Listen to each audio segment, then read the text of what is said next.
laws that they barely can even carry a gun unless the police tell them.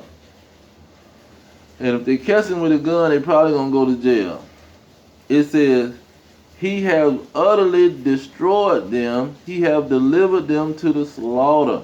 So these other nations are gonna be delivered to the slaughter. They gonna get revenge. Ain't no Israelite after Isaiah wrote this can come up and run their mouth and say, you guess what? God accept anybody who follow the laws of Moses. No, he cannot do that, because the Lord already know the future. He already know what he gonna do. He already know how he was gonna set up these armies. America is one of the main armies. That's why in verse 5 he talk about the Edomites, and in verse 6 he talks about America, because America is the ultimate example and army of the Edomites, because America has up to 5,000 military bases out of the maybe 50 other heathens outside of the Edomites.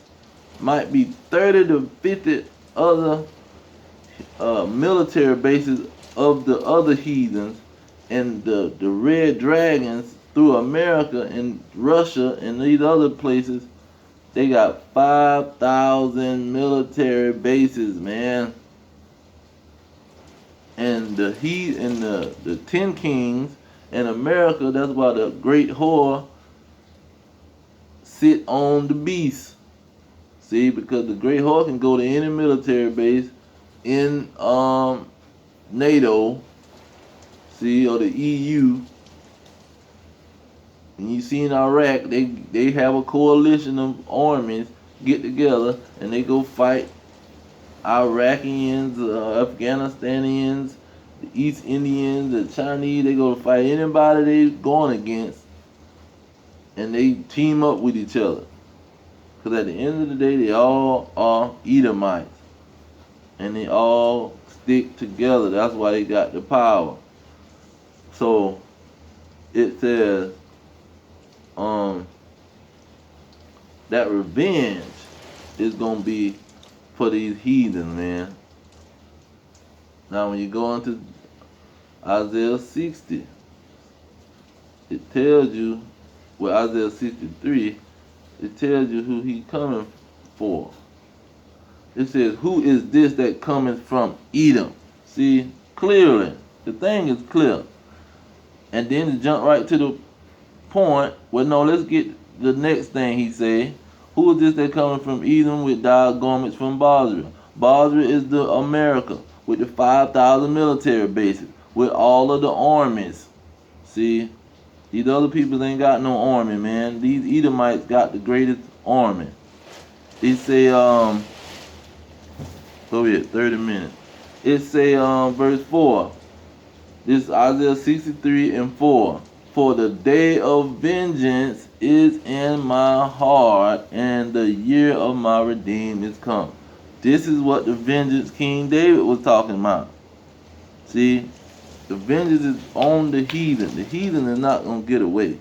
You're not going to sit up here and say, well, we're some Christians and we believe that the law should be upheld in certain circumstances, and some of the laws, you can't kill and rape, and you can't do certain things, but you can be a homosexual and you can eat any animal you want, and you can just disregard everything else. But you just think, and then if you murder, we'll put you in jail for maybe like 6 or 7 years.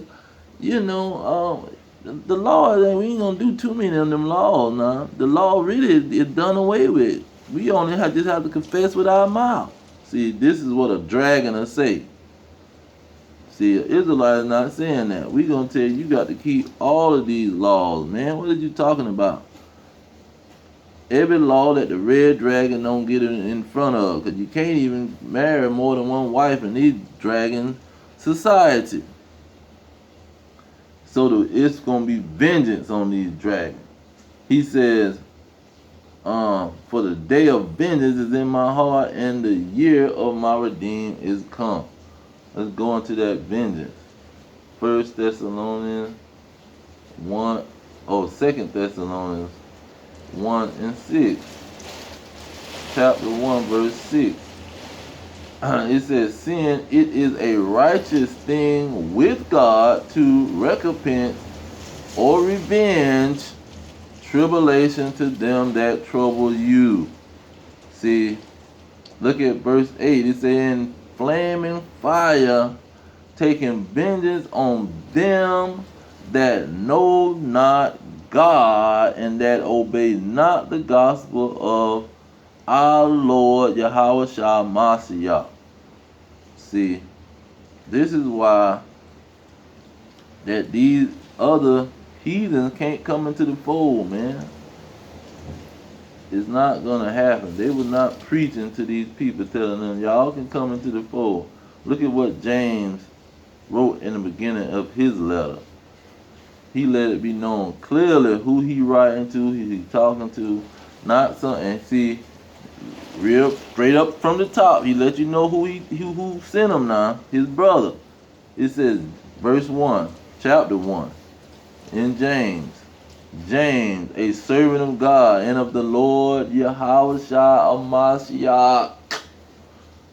This is who he was representing. The man that was talking about go to all nations. He wrote this letter after the Yahweh Shah Mashiach, who they even called Jesus Christ, said, "Go to all nations preaching." Why are you going to all nations preaching? But James saying, a servant of God and of the Lord Mashiach Yahweh Shah, to the 12 tribes which are scattered abroad. That's why.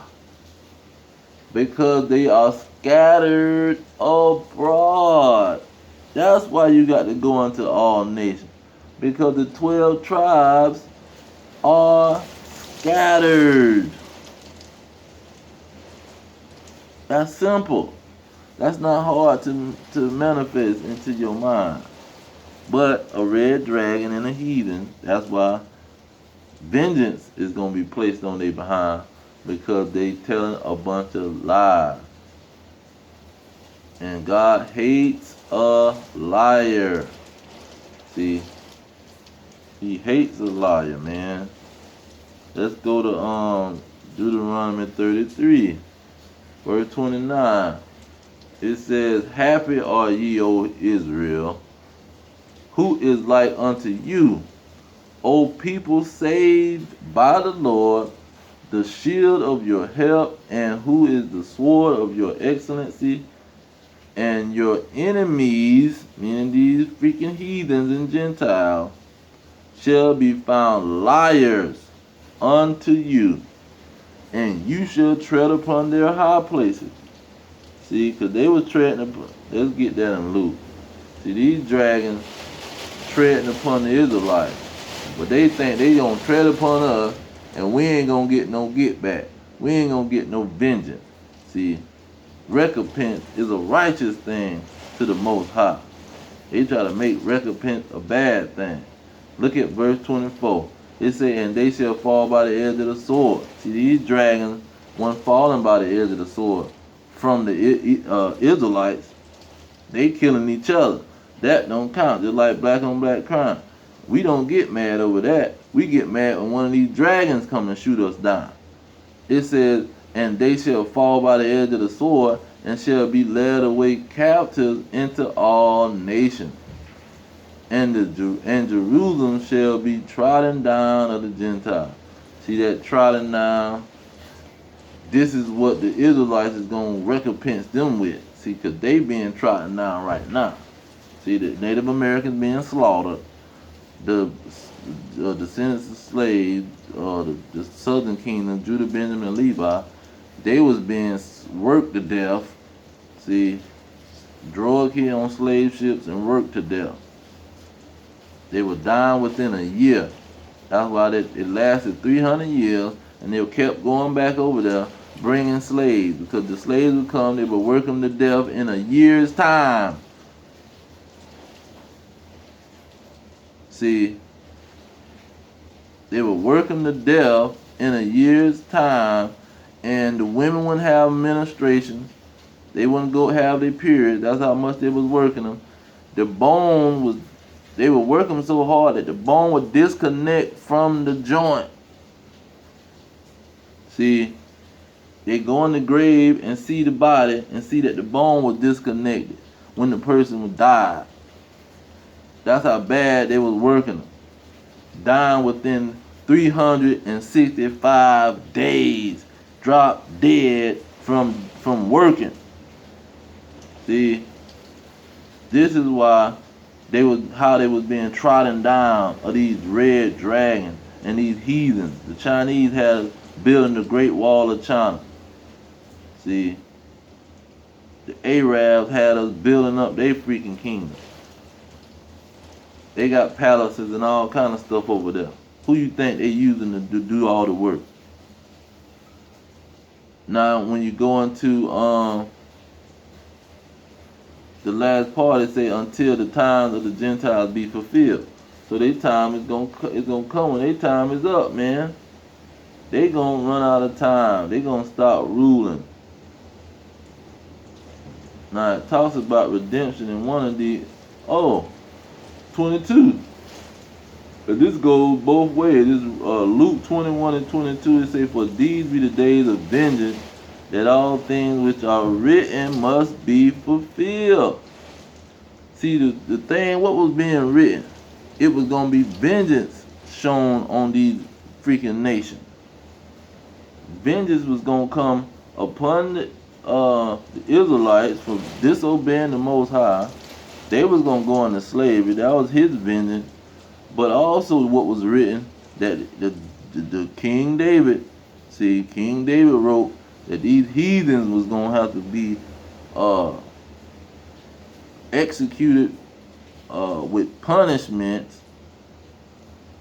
See, that go together. Execution. It was going to be execution of the heathen and punishments on the heathen, man. They was going to have to serve a master. See, this stuff was written in the law. And the days of vengeance was on the scene, is still on the scene, because everything ain't fulfilled that was written. Everything got to be fulfilled.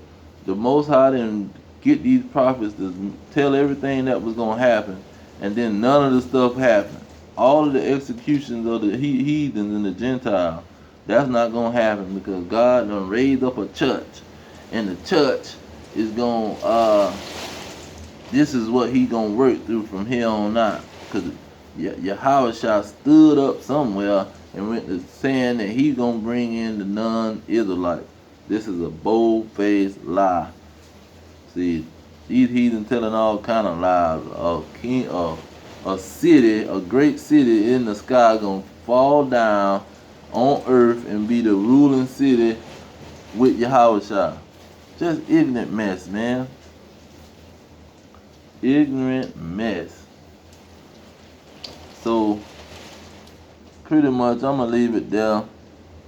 Just want to bring out how the Israelites, all of the Israelites was preaching about the law and the prophets. Let's get that in Acts.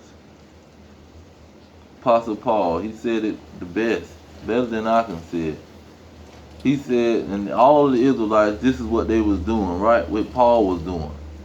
Verse 6, this Acts 26 and 6.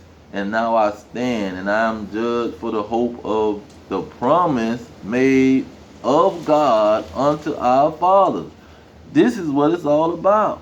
It's about the promise that was made to Jacob. Jacob gonna get that blessing. And he getting it through his sons. And he even gonna be brought back to life so he can receive that blessing. He died and did not receive the blessing. Do you think God is gonna let him die and go into the grave and not bring him back to life and receive that blessing? He's gonna receive that blessing. Guess who else coming back to life to receive the vengeance? verse 7, it says, unto which promise our 12 tribes, instantly serving God day and night, hope to come. See, they hoping that these blessings is going to come. They hoping that the promises that God gave to their fathers is going to come. The promises he wrote in the will. They hoping that the will that they see of their father, they can see the will.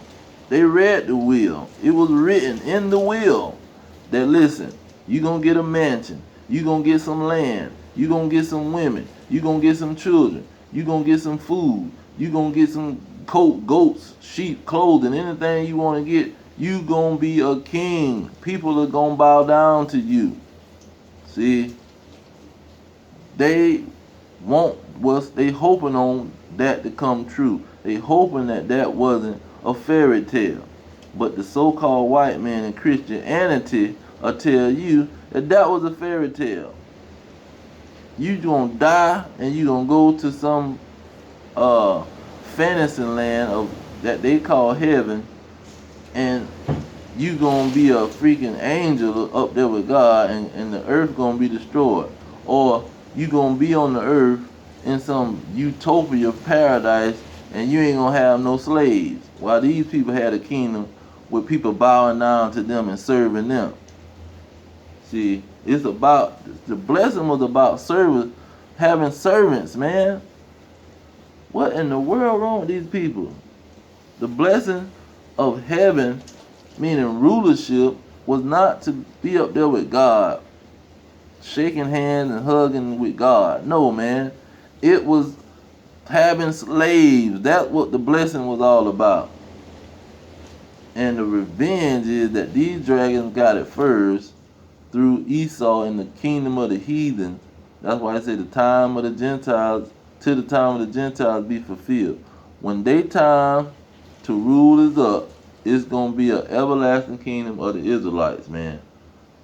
They was not, none of the Israelites was talking about some God gonna bless these other nations, man. The blessings of Abraham. Abraham had, 8 children, maybe 9, and none of them children got the blessing but Isaac. That's why I say Abraham, Isaac, and then Esau didn't get the main blessing. So it's only said Jacob. Esau got a little wicked blessing where he gonna rule in wickedness. He got a short term rule of wickedness where he can do whatever he want to do, but it's gonna be in the wrong direction. And so that's the blessing he got, right along with the rest of these heathen. Let's get that. Come on, man. This thing is too clear. Isaiah 40, I think 17. Look at what he say, man. He say, all nations before him are as nothing, and they are counted to him less than nothing and vanity. These other nations are vanity. They're less than nothing. They wasn't even a part of his plan, but he did get them. I'm not a part of his plan. They wasn't the main part of his plan. See, the main part of his plan was for the Israelites to rule and pretty much keep the earth in order.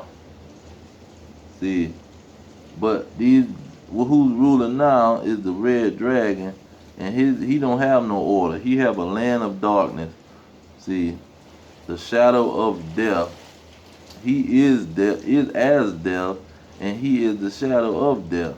So he don't got no order in his land. But the Israelites was going to keep the earth in order, man. This is the main purpose that God had for the earth. Not for a bunch of heathens that want to eat rats and all this abominations and do wickedness. Who going to need the Israelites to keep them and lead them to keeping God's laws and doing things God's way. That's why Isaiah 2:2 talks about all nations going up into the Mount of Zion. See, because Zion represents the Israelites. They're going to be giving out the law. This is the purpose that God had for the world.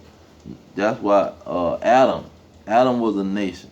He was the man like Jacob who God was going to work through to produce children, and his children was going to keep the earth in order. But they fell into the serpent's deception.